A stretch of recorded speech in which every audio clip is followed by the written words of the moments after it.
Alright guys, welcome back to Procreate. This will be my final tutorial, at least for the application itself. In the future, I might cover things like how to paint fur or doing scales and all that other good stuff. So let's get into the more advanced features. Now, I will kind of talk about them as I go. I've created this new layer above our imported image. This right now, I'm going to show you how to use the color layer option. So color layer, what does it do? If placed above a grayscale layer, all the color layer does is change the hue but not the values, and you will see what I'm talking about when placed over this little kitten that we have here. So let's click the little N, go to the color option, and it'll be found right there. Now our layer option has the C on the very right, and that stands for color. So I don't want to color everything, so we will click on the layer right below, click it again, select contents, see how there's that squared outline and everything else has these fine little lines kind of going through it. It might be hard to see on your screen, but for me it's very visible, and that's because it's selecting everything around that layer.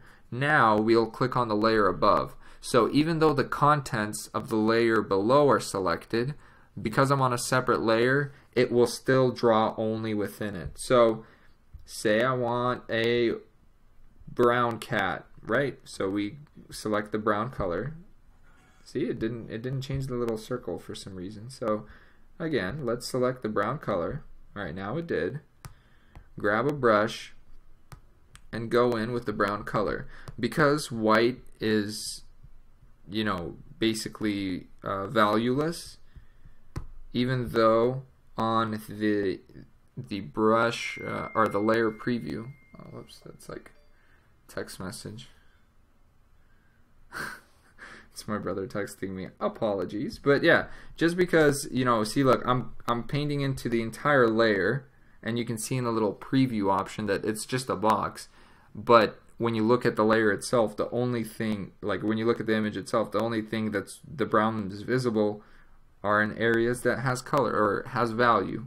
So I can grab like this lighter brown, and look, it does almost nothing. It changes almost nothing, and that's because, again, it's all about the values. If I go to a yellow color, now we should see some difference, and we do. Oh no, he keeps... it's a group message. I need to make sure that this... Here, I'll leave it open on my phone.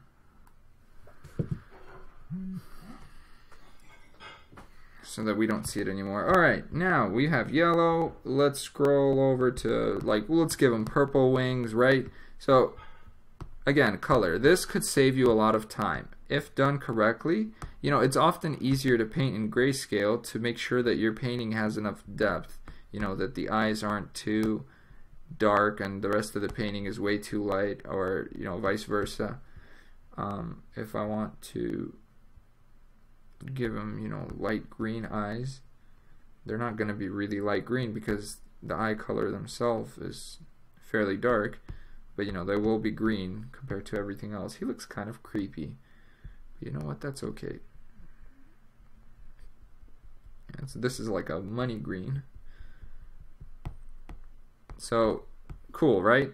We've got the little color layer thing done. Let's hit the selection button at the top to get rid of all the extra selection. That's if I merge those layers now, see, it only affects like the whole brown square that was originally painted in, but because it didn't actually look any different, once I collapse it, it'll do that. But the edges for some reason do get painted, so that's pretty ugly. Let's just quickly erase those. So what are some other cool little options that you can do? Well, there's also this neat feature. It's called alpha lock, and I will show you how that works. So when I swipe to the right, and I hold my finger there, you could see this alpha lock. It's basically the layer transparency lock. It'll stop me from painting anywhere but the layer contents that I have selected. So not even contents, just anything of the layer, not specific, regions of it. So if I go with a red color, we can take a look and we'll see when. Oh, that's the eraser. Whoops. Brush. Make sure I have the brush selected and that red color that I wanted. Now when I paint over this face, notice how it only affects the regions which are on the layer, and parts that are staying white are transparent.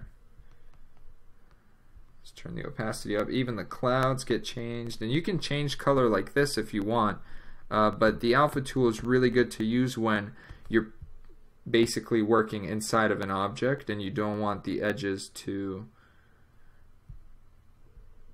get messed up. So if I'm, say, adding a color or a shadow to the underside of this guy, this would be my favorite way of doing it, is using the alpha lock method.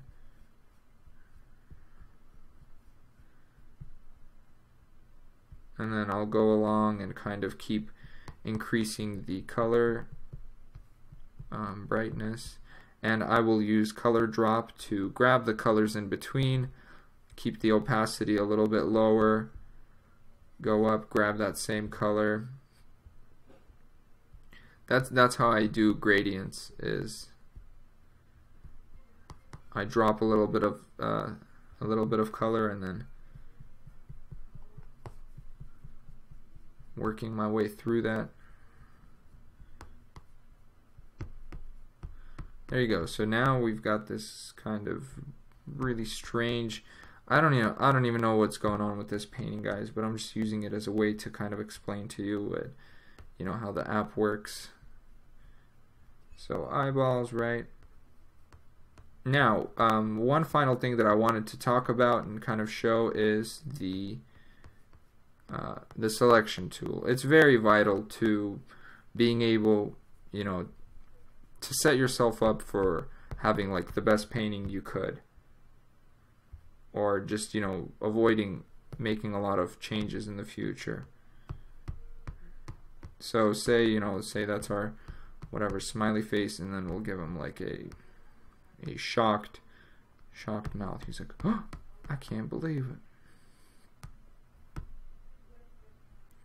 So, transformation tool. When doing line art, especially, you can cut a lot and mold it to.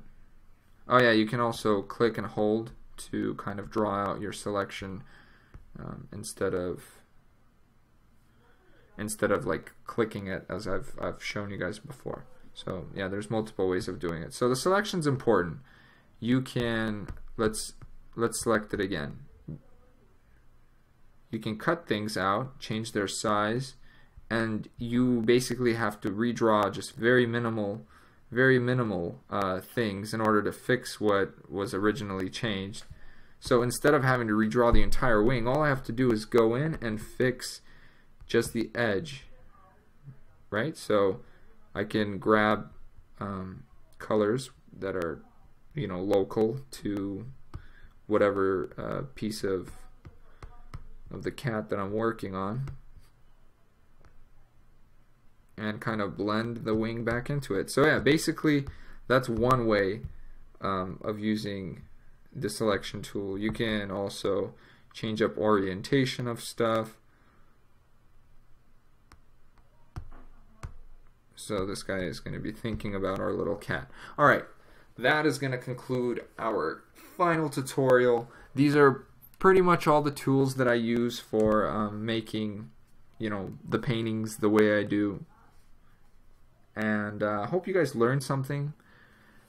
Stay tuned for more playback videos and maybe commentary paintings where I will talk a little bit about the painting techniques themselves. And all these techniques work with the mobile app. It's laid out a little bit differently. It doesn't have a redo button, but you know what? It's pretty much the same thing. You know, you're just working with a smaller square. All right, hope this helps. Thanks for watching, guys. And you know, I'll see you around. Just subscribe, follow, share with your friends if they want to get into painting on their phones or their tablets. And yeah, have a good one.